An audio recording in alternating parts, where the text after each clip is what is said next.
gentlemen, Will here with Peterborough Carping Guides, and today I'm going to do a little bit of a rig talk and show you guys how to tie one of the most effective pop-up rigs that I've ever used. A little bit of my own creation, a little bit of a modification of an old classic, the IQD. This is the IQD Swivel-less Hinge stiff rig. As you can see, without using a swivel, an additional piece of hardware, I'm still able to attain a very flexible rig and a very, very versatile rig. Great pop-up rig to get just over top of those light weed mats, just over top of some debris like leaves that have fallen. Great all year round rig, and let's get to tying it, shall we? Let's run through the components of this rig. I like to start off with my hook. Very important, the type of hook that you use. I like to use a size 4 Chotty. This is the Ace Chotty hook. Sticky sharp, as you can see. Very important. This rig pattern allows you to actually have a hook that has a nice angle to it. It's not sitting up too straight, it's not laying over too far. This is actually going to be sitting just like that, right off the bottom, and then when a fish picks that up, nice hook hold. Second thing is you're going to need a 20-pound piece of hook link material. This is a 20-pound monofilament material. I like it because it offers a bit of stretch, pretty good abrasion resistance, as well. It allows for the hook bait to pop up. If you use the fluorocarbon obviously wanting to sink a little bit more would tend to draw the bait down. You want something that wants to naturally float like monofilament line, and that will allow for your hook bait pop up to just sit up off the bottom. You have a little bit of a choice here, whether or not you want to use braid or fluorocarbon for the back portion of your rig. Either way, you want something that's a sinking material, very little stretch, that allows for a really good solid hook hold. I've used both braid and fluorocarbon. For this particular video, I'm going to show you it with fluorocarbon. So this is a 30-pound section. 30-pound braid will work well as well. Both obviously good abrasion resistance, very little stretch, and it will secure a really good hook hold for you.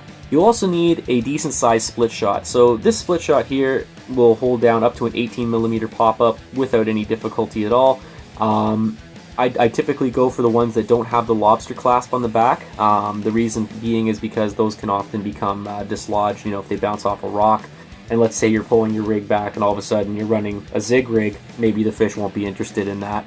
So decent sized split shot, and make sure that it doesn't have the little clasp on the back. That can make for a quick removal. And finally, I'm glad it stuck to my finger, you're going to need one of these little rig rings to put on the top of the IQD. So let's get to tying this rig. So first and foremost, let's go ahead and tie the IQD. So what you're going to do is you're going to take your hook and you're going to face it this way, like so that the back of the shank points away from you. You're going to take your line and you're actually going to lay it up on top of it just like that. And then you're going to create a loop like this. And you're going to pinch it back here. You're going to take over this little piece of tag line and you're going to pull that back through so that you create 1, 2, 3 passes right through that hole.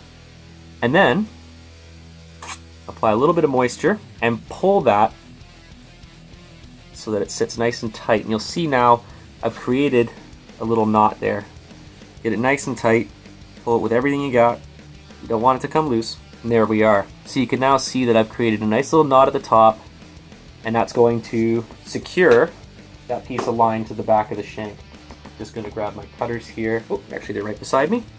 Cut off that little tag end there so that you don't make it look too messy, because as we know, carp don't like messy rigs. At least that's what we tell ourselves as carp fishermen. And now you're going to grab your rig ring and you're going to pass that down the line so it ends up on that piece of line. There, pass it down through the eye, like so.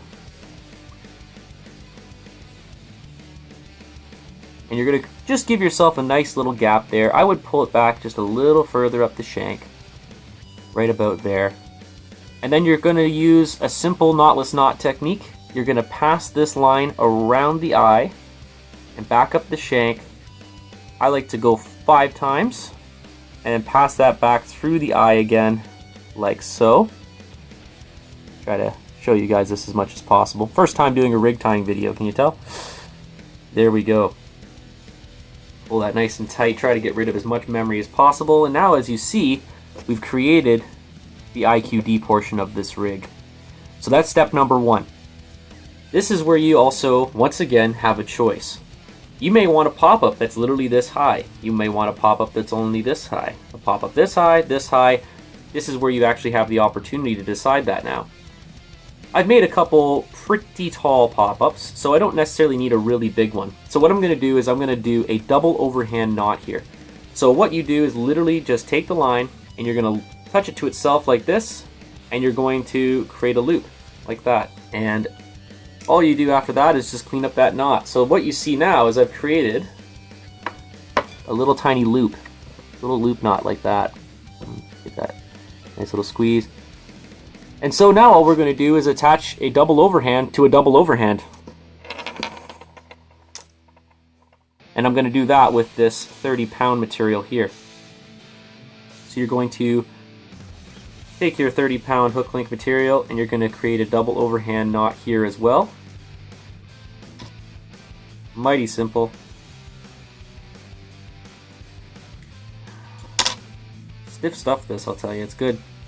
Like I said, I really like this material for tying these IQD Swivel-less. They're deadly strong, great abrasion resistance. Braid's nice if you're going to be going over weeds and stuff, but this stuff is excellent for every other type of bottom. And there you go. So you've created a double overhand to a double overhand, and now you've got a nice little loop to a loop. And what you see there is it actually has quite a bit of play. It can move side to side, back and forth. But if we were to throw this out right now, this would just float like that. As much as fluorocarbon wants to sink, a 14mm pop-up on here will just rise right to the water column. So this is when that little split shot is going to do us all the favors in the world. We're going to take that split shot and we're going to put it on the fluorocarbon loop as tight to the knot as we possibly can, because once again, we don't want to make it look too messy or the carp won't bite. And then just crush that down with your teeth to close it over, but still leave, of course, the little loop there to give you a nice bit of action. And here we are, the completed rig, the masterpiece. So once again, as I said previously, even without a swivel here, I still attain quite a bit of movement, right? I can get pretty much a full 180 degrees with this, which is more than you'll ever need. A fish isn't going to come around in a circle and pick up the bait. He's going to pick it up from one direction or another. So this will work every single time. I've never had a dropped fish on this rig, ironically. It seems to be a proven catcher for me. This back material, obviously, as you can see, currently has a lot of memory. You can take that out, put it over a kettle for a bit, you know, give it a quick little pass through the steam, and that'll take away a lot of that memory for you. Also, after some use, after some catches, landing a few fish, giving it a good stretch, that'll help as well. But you also have the option, like I said, of using braid, which will take away all memory altogether. Braid obviously being very good to use in weedy situations, but primarily I'm fishing around a lot of gravel beds, and so fluorocarbon will just completely disappear. And that little bit of mono is going to be hardly visible at all. That fish is going to just approach nothing but a pop-up. And I actually have found that these types of rigs, these pop-up rigs, work really effectively with drawing in the larger fish. And I think the reason for it is because larger fish, their morphology, the depth of that stomach, they don't necessarily want to be dragging that across the bottom, picking up, you know, particles. And so having a bait that just sits up off the bottom a little bit, you know, gives them a little something so they can be a little bit more selective. And so, you know, you may draw in hundreds upon hundreds of fish using, you know, maize and particles, and they may be in a feeding frenzy mode. But some of those bigger fish, A, they're not going to want to get in a mosh pit to eat. And, you know, B, like I said, they may be a little more selective. Maybe they've seen maize before. This would be a rig that not necessarily every fish has seen compared to, say, a hair rig. So, you know what? It's worth a shot. If you're not catching right now, or maybe you want to give this rig a try, I would highly recommend it. And if you want to see any more rig tying videos, be sure to drop this video a like. And who knows, maybe I'll do a few more in the future. But until then, tight lines, and let's go get a 40.